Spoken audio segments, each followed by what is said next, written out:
नमस्कार। तो आज के वीडियो में हम लेकर आए हैं जो मैंने संघ आज के वीडियो में हम लेकर आए हैं जो मैंने आपको संज्ञा की परिभाषा बताई थी, उसके बारे में जो मैंने समझाया था कि आपको कितना समझ में आया है ये जान लेते हैं। तो उसके लिए मैंने ये प्रश्न तैयार किए हैं और जैसा कि आप देख सकते हैं ये लिखा हुआ है, अब दोहराने की बारी। यानी जो भी हमने पढ़ा है हम उसको अभी क्या करते हैं, दोहराते हैं। तो चलिए चलते हैं।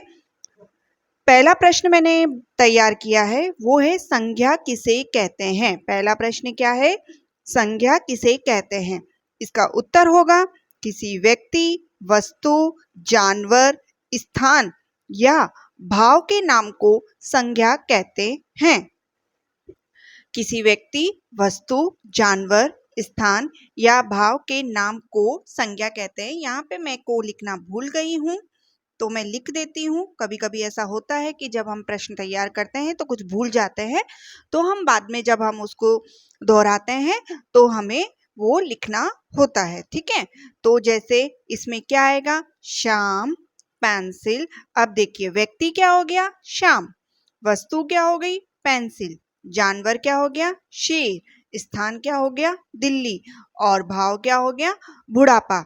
इस तरह से किसी व्यक्ति, वस्तु, जानवर, स्थान या भाव के नाम को क्या कहा जाता है, संज्ञा कहा जाता है।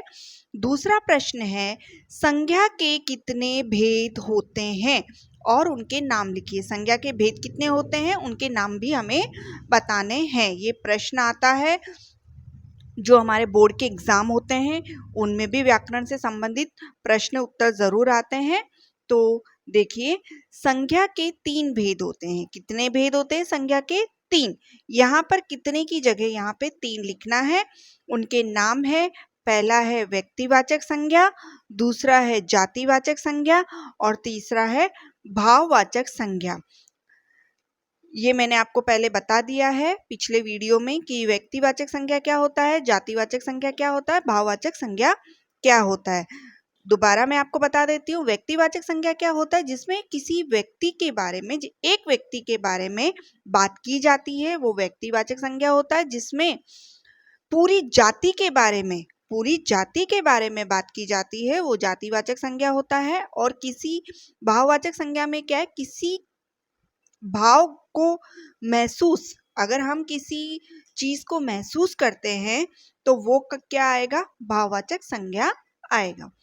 अब तीसरा प्रश्न है वर्ग में लिखे शब्दों में से संज्ञा शब्द चुनकर उन पर गोला लगाइए। ये मैंने कुछ शब्द लिए थे और उसमें से आपको क्या करना है, संज्ञा शब्द पर गोला लगाना है। तो देखिए ये मैंने शब्द लिए थे, चढ़ाई, मीरा, तुम, किताब, काली, कौन, गर्मी, ऊंचाई, गाय, मैं, पेड़, बचपन, मित्रता, दौड़ती, राधा, ये, केशव, दौड़, बकरी, उठाती। ठीक है, अब यहाँ पे चढ़ाई, चढ़ाई क्या है, भाव है। क्या है, भाव। उसके बाद मीरा, मीरा संज्ञा शब्द है, व्यक्ति है। फिर है किताब, वस्तु है। गर्मी भाव है, महसूस होती है। ऊंचाई भाव है, महसूस होता है, हम ऊंचाई चढ़ रहे हैं, हमें उस भाव का पता चलता है। गाय क्या है, जानवर है। पेड़ जो है वो किस में आएगा, व्यक्ति में आएगा। बचपन भाव है।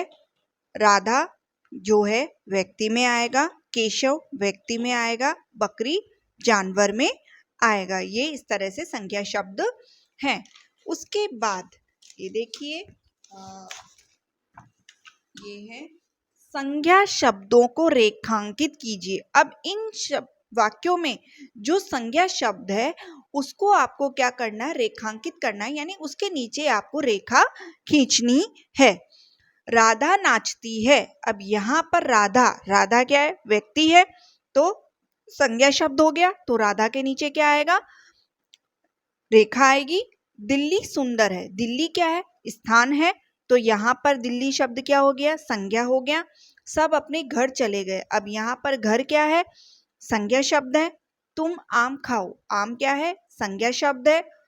अपनी पुस्तक उठाओ, अब यहाँ पर पुस्तक क्या है पुस्तक, संज्ञा शब्द है। नीचे कुछ नाम लिखे हैं, उन्हें सही संज्ञा से मिलाना है। इस तरह से ये मैंने नीचे नाम लिखे हैं। व्यक्तिवाचक संज्ञा है, जातिवाचक संज्ञा है, भाववाचक संज्ञा है। और इसमें से आपको क्या करना है, इसको जो मिलान करना है। तो देखिए,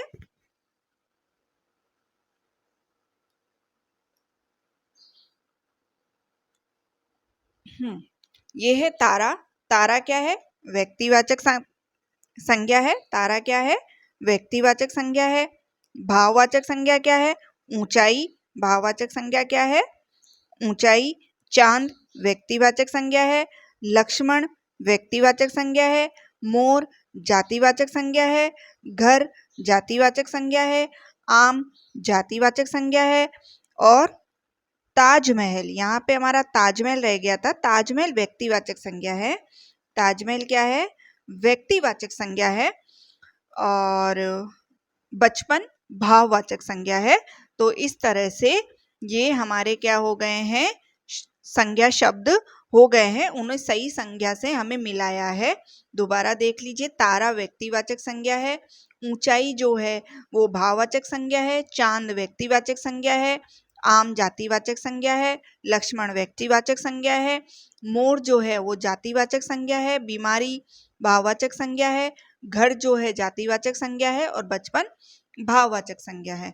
इस तरह से ये आपके शब्द पूरे हो गए। अब आप इसको दूसरी मतलब जब आप इसका उत्तर लिखने जाते हैं तो आप, जैसे मैंने ये मिलान किया है, आप इसको इस तरह से भी लिख सकते हैं कि व्यक्तिवाचक संज्ञा के सामने जो व्यक्तिवाचक शब्द है वो लिखनी है, जातिवाचक संज्ञा के सामने जातिवाचक और भाववाचक संज्ञा के सामने भाववाचक।